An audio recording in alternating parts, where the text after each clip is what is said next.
வணக்கம் மக்களே. இன்னைக்கு நம்ம என்ன பார்க்க போறோம் அப்படின்னா, ஸ்டாக் ஃபண்டமெண்டல் சீரீஸ்ல நம்ம ஒரு லாங் டேர்ம் இன்வெஸ்டரா என்னென்ன மெட்ரிக்லாம் வந்து தெரிஞ்சிருக்கணும். பிளஸ் அந்த மெட்ரிக்லாம் ஒன்று ஒன்றா ஒரு வாரமா பார்த்துட்டு வந்துட்டு இருந்தோம். ஸோ அதுபடி இன்னைக்கு நம்ம பார்க்க போறது பார்த்தீங்க அப்படின்னா, பிஇஜி ரேஷியோ, அதாவது பிரைஸ் ஏர்னிங் டு growth அப்படின்னு சொல்லுவாங்க. இதை பத்தி தான் இன்னைக்கு நம்ம பார்க்க போறோம். ஸோ பிஇஜி ரேஷியோங்கிறது என்னங்கிறது பார்த்தீங்க அப்படின்னா, பிரைஸ் டு ஏர்னிங், ஒரு கம்பெனி வந்து ஒரு ஷேருக்கு எவ்வளோ ஏர்னிங்ஸ் வந்து கொடுக்குறாங்க அப்படிங்கிறது வந்து ஃபியூச்சரிஸ்டிக்கா வந்து நம்ம எக்ஸ்பெக்டேஷன் இவ்வளோ growth இருக்கும் ஃபியூச்சர்ல அப்படிங்கிறது வந்து நம்ம ப்ரிடிக்ட் பண்றது மட்டும்தான் வந்து இந்த பிஇஜி ரேஷியோ அப்படின்னு சொல்லுவாங்க. இது கம்பெனியோட ஒரு காம்ப்ரிஹென்சிவ் வேல்யூ வந்து நம்ம பார்க்கறதுக்கான ஒரு இண்டெக்ஸா வந்து இது இருக்க போகுது. இது இண்டெக்ஸ் வேல்யூல தான் வந்து இதோட ரிசல்ட் வந்து இருக்கும். ஸோ ஒரு கம்பெனியோட பிஇஜி ரேஷியோ வந்து லோவா இருக்கிற பட்சத்துல வந்து அந்த ஸ்டாக் வந்து ஒரு அண்டர் வேல்யூடா இருக்கு அப்படிங்கிறதுக்கு அர்த்தம். அதே மாதிரி பிஇஜி ரேஷியோ ஹையா இருக்குது அப்படிங்கிறது வந்து பாத்தீங்க அப்படின்னா அந்த ஸ்டாக் வந்து ஒரு ஓவர் வேல்யூடா இருக்குதா அர்த்தம். ஸோ பிஇஜி ரேஷியோ கால்குலேட் பண்றதுக்கான ஃபார்முலா வந்து பாத்தீங்க அப்படின்னா, PEG ratio equal to PE ratio divided by earning growth rate. So இந்த ஏர்னிங் growth ரேட்டுங்கிறது வந்து நம்ம எக்ஸ்பெக்ட் பண்றது, இந்த கம்பெனி ஸ்டாக் வந்து இவ்வளோ பர்சன்டேஜ் growthல வந்து ஒரு 10% ஒரு 12% growthல வந்து இந்த கம்பெனி வந்து க்ரோ ஆகும் அப்படிங்கிறது நம்ம எக்ஸ்பெக்ட் பண்றது. பிஇ ரேஷியோங்கிறது வந்து பாத்தீங்க அப்படின்னா, நம்ம முன்னாடியே பார்த்த மாதிரி தான், ஒரு கம்பெனி ஒரு ஷேருக்கு எவ்வளோ ஏர்னிங் வந்து ப்ரொடியூஸ் பண்றாங்க அப்படிங்கிறது தான் வந்து இந்த பிஇ ரேஷியோ அப்படின்னு சொல்லுவாங்க. ஸோ நம்ம ஒரு எக்ஸாம்பிளா வந்து ஏபிசி அப்படின்னு ஒரு கம்பெனி வந்து நம்ம எடுத்துக்கலாம். ஸோ இந்த கம்பெனியோட கரண்ட் ஸ்டாக் ப்ரைஸுங்கிறது 200. ஸோ ஏர்னிங் பர் ஷேருங்கிறது பார்த்தீங்க அப்படின்னா 10 rupees. ஸோ இந்த கம்பெனி ஒரு ஷேருக்கு 10 ரூபாய் வந்து ஏர்ன் பண்றாங்க பெர் இயருக்கு. ஸோ பிஇ ரேஷியோ நம்ம கால்குலேட் பண்ணோம் அப்படின்னா current share divide by earning per share. So 200 divide by 10 அப்படின்னு போட்டோம்னா 20. ஸோ அந்த பிஇ ரேஷியோ வந்து பாத்தீங்க அப்படின்னா 20 அப்படிங்கிறது BE ratio. So expected annual earning growth rate பாத்தீங்க அப்படின்னா 15% வந்து நம்ம இந்த ஸ்டாக்கு வந்து செட் பண்ணணும். ஸோ இப்போ நம்ம கால்குலேட் பண்ணும்போது பாத்தீங்க அப்படின்னா 20 டிவைட் பை 15 போடும்போது 1.33. ஸோ இந்த ஏபிசி அப்படிங்கிற ஒரு கம்பெனியோட பிஇஜி ரேஷியோ பாத்தீங்க அப்படின்னா 1.3. ஸோ இந்த 1.3ங்கிறது வந்து ஓகேவா இல்லையாங்கிறத நம்ம அடுத்து பார்க்கலாம். ஸோ இந்த 1.3ங்கிறது பாத்தீங்க அப்படின்னா ஒரு அக்செப்டட் வேல்யூ தான், ஒரு நல்ல ஒரு growth ரேட் இருக்கக்கூடிய ஒரு வேல்யூ தான். ஸோ இந்த கம்பெனி வந்து அதோட ஷேர் ப்ரைஸோட ஒரு 1.33 டைம்ஸ் வந்து அதிகமாக வந்து ஏர்ன் பண்ணணும் அப்படிங்கிறது தான் வந்து ஒரு எக்ஸ்பெக்டேஷனாக வந்து இருக்கிறதா அர்த்தம். ஸோ ஜென்ரலாக வந்து இந்த பிஇஜி ரேஷியோ வந்து 1 அப்படிங்கிறது மாதிரி இருந்துச்சு அப்படின்னா அது ஒரு அட்ராக்டிவான வேல்யூவாக இருக்குதுன்னு அர்த்தம். அதே சமயத்தில் 1க்கு மேலே போகும்போது பார்த்தீங்க அப்படின்னா அது வந்து ஒரு ஓவர் வேல்யூடாக இருக்குதுன்னு தான் அர்த்தம். சப்போஸ் அது ஓவர் வேல்யூடாக இருந்தாலுமே வந்து நம்ம அந்த மாதிரி சமயங்களில் நம்ம என்ன பார்க்கணும் அப்படின்னா, அதே செக்டார்ல இருக்கக்கூடிய மற்ற கம்பெனிகளோட பிஇஜி ரேஷியோ வந்து நம்ம பார்க்கணும். பிளஸ் வந்து இண்டஸ்ட்ரியல் பிஇஜி ரேஷியோவும் நம்ம பார்க்கணும். ஸோ அந்த இண்டஸ்ட்ரியோட டோட்டல் செக்டாரே எவ்வளவு growth ஆக போகுது அப்படிங்கிறது வந்து என்ன ப்ரிடிக்ட் பண்ணி வச்சிருக்காங்க, என்ன எக்ஸ்பெக்டேஷன் இருக்குது, பிளஸ் அதே செக்மெண்ட்ல இருக்கக்கூடிய மற்ற கம்பெனிகளோட பிஇஜி ரேஷியோ என்ன விதத்துல இருக்குது அப்படிங்கறத பார்க்கணும். ஸோ அதை கம்பேர் பண்ணும்போது தான் வந்து நம்ம 1.33ங்கிறது ஒரு அட்ராக்டிவான வேல்யூவா இல்லையா அப்படிங்கறத நம்ம டிசைட் பண்ண முடியும்.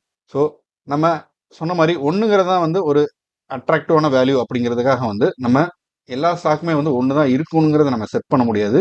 ஏன்னா கம்பெனிங்கிறது வந்து over the period of time வந்து வளர்ந்துக்கிட்டே தான் போகும். ஸோ இந்த ரேஷியோங்கிறது வேரி ஆகிட்டே தான் இருக்கும், இது கான்ஸ்டண்டாக இருக்காது. ஸோ இந்த குவார்ட்டர் வந்து இவங்க நல்லா பர்ஃபார்ம் பண்ணியிருப்பாங்க, அடுத்த குவார்ட்டர் வந்து கொஞ்சம் மோசமாக இருக்கலாம், அடுத்த குவார்ட்டர் நல்லா இருக்கலாம். மோஸ்ட்லி பார்த்தீங்கன்னா Q2 Q3 பார்த்தீங்க அப்படின்னா கொஞ்சம் எல்லா கம்பெனிகளும் ஸ்ட்ரகிள் ஆக தான் செய்யும். ப்ளஸ் Q4 வந்து நல்லா பர்ஃபார்ம் பண்ணுறதுக்கான ஒரு பாசிபிலிட்டிஸ் வந்து அதிகமாக இருக்கும். Q1 as usual அந்த காலண்டர் இயரில் அப்போ தான் அந்த குவார்ட்டர் ஸ்டார்ட் ஆகிருக்கனால நல்ல ஒரு பர்ஃபார்மன்ஸ் வந்து மேக்ஸிமம் கம்பெனிஸ் வந்து கொடுத்துருவாங்க. இதுக்கான காரணமாக பார்த்தோம் அப்படின்னா, ஒரு கம்பெனி எப்பயுமே ஷேர் மார்க்கெட்டில் அவங்க லிஸ்ட் ஆயிருக்காங்க அந்த ஒரு காரணத்துக்காக வந்து அவங்க குவார்ட்டர்லி வந்து அவங்களோட ஏர்னிங் ரிப்போர்ட்டை வந்து ரிப்போர்ட் பண்ணாலுமே சில கம்பெனிஸ் வந்து பார்த்தீங்க அப்படின்னா அவங்களோட பிளான்கிறது வந்து பார்த்தீங்க அப்படின்னா ஒரு காலண்டர் இயர், அதாவது 24-25 இந்த இயர் பிட்வீனில் தான் அவங்க டிசைட் பண்ணியிருப்பாங்க. ஸோ மோஸ்ட்லி அவங்க ப்ரொடியூஸ் பண்ண ப்ராடக்டோட சேல்ஸ் கம்ப்ளீட் ஆகி அவங்க அமௌண்ட் வந்து அந்த சைக்கிள் அவங்க கைக்கு வர்றதுக்கு வந்து பார்த்தீங்க அப்படின்னா அந்த 1 இயர் சைக்கிள்ங்கிறது சம்டைம்ஸ் எடுத்துக்கும். ஸோ அதை பேஸ் பண்ணி தான் பார்த்தீங்க அப்படின்னா எல்லா கம்பெனியுமே வந்து Q4 வந்து டார்கெட் பண்ணி Q4லேயே மேக்ஸிமம் எல்லாத்தையும் அக்கௌண்டிங் பண்ணி க்ளோஸ் பண்ணி மேக்ஸிமம் அவங்களோட ப்ராஃபிட்டை வந்து காட்டணுங்கிறது வந்து ஒரு முனைப்பாக இருப்பாங்க. ஸோ அந்த ரீசனால தான் பார்த்தீங்க அப்படின்னா மேக்ஸிமம் வந்து Q4 ரிசல்ட்டுங்கிறது அடிச்சு தூக்கிறோம். ஸோ இந்த இன்பிட்வீனில் ஒரு குவார்ட்டரும் வந்து இந்த பிஇஜி ரேஷியோங்கிறது வந்து மாறிக்கிட்டே தான் இருக்கும். ஸோ மாறிக்கிட்டே இருக்குங்கிற பட்சத்தில் வந்து இதை நம்ம மெயின் மெட்ரிக்காக வந்து நம்ம எடுத்துக்க முடியாது. பட் இதையுமே நம்ம வந்து ஒரு கன்சிடர் பண்ணி வச்சுக்கணும். ஏன்னா நம்ம வந்து ஒரு லாங் டேர்ம் இன்வெஸ்டர்ங்கிற ஒரு பாயிண்ட் ஆஃப் வியூல இருக்கும்போது எக்ஸ்பெக்டட் growthங்கிறது எவ்வளவு இருக்குது, இந்த கம்பெனி வந்து ஒரு ஷேருக்கு எவ்வளோ ஏர்னிங்ஸ் வந்து கொடுக்கக்கூடியது அப்படிங்கிறது வந்து நம்ம எக்ஸ்பெக்ட் பண்றோம் அப்படிங்கிறத நம்ம தெரிஞ்சுக்கிறோம். அதை வச்சு தான் வந்து இவங்களோட ஃபியூச்சர் பிளான்லாம் எப்படி பண்ணியிருக்கிறாங்க அப்படிங்கிற அதை பேஸ் பண்ணி தான் வந்து இந்த எக்ஸ்பெக்டட் ஆனுவல் ஏர்னிங் growth ரேட்டுங்கிறது வந்து செட் பண்ணுவாங்க. ஸோ அந்த கம்பெனி வந்து நிறைய கேபிட்டல் அமௌண்ட் இன்வெஸ்ட்மெண்ட் பண்ணியிருக்கிறாங்க, அவங்க வந்து ஃபியூச்சர் பிளான்ஸ் வந்து ஒரு லாங் டேர்ம் விஷனோட ஸ்டெப் பை ஸ்டெப்பாக வந்து இம்ப்ளிமெண்ட் பண்ணியிருக்காங்க அப்படிங்கிற பட்சத்தில் வந்து இந்த growth ரேட்டுங்கிறது வந்து செட் பண்ணது வந்து 15% வந்து வச்சிருப்பாங்க. சம்டைம்ஸ் அவங்களுக்கு தெரியும் சில கேபிட்டல் போட்டு அவங்க இன்வெஸ்ட்மெண்ட் பண்ணியிருப்பாங்க, பட் அதோட growthங்கிறது வந்து இந்த இயர் வராது, அந்த ப்ராஜெக்ட் டைம் பீரியட் வந்து ஒரு 2 இயர் போகுது அப்படின்னா, ஸோ அந்த டைம்ல வந்து அவங்களோட அந்த growth ரேட்டுங்கிறது வந்து லோவா செட் பண்ணிக்குவாங்க. 12%, 10% அந்த மாதிரி கூட வச்சுப்பாங்க.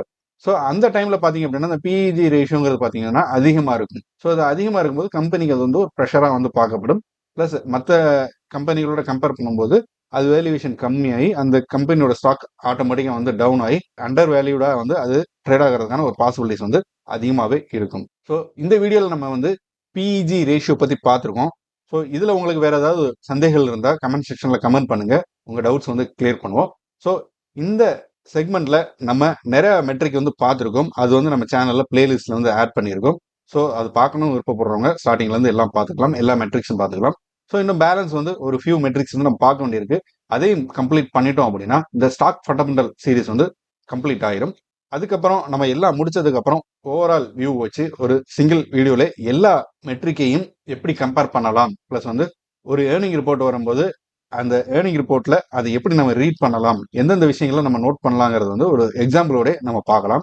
ஸோ இந்த வீடியோ உங்களுக்கு பிடிச்சிருந்தா லைக் பண்ணுங்க, மேலும் இது மாதிரியான ஸ்டாக் மார்க்கெட் ரிலேட்டடான எஜுகேஷனல் கண்டென்ட்டுக்கு நம்ம சேனலை சப்ஸ்கிரைப் பண்ணுங்க, ஃப்ரெண்ட்ஸ் அண்ட் ஃபேமிலிக்கு வந்து ஷேர் பண்ணுங்க.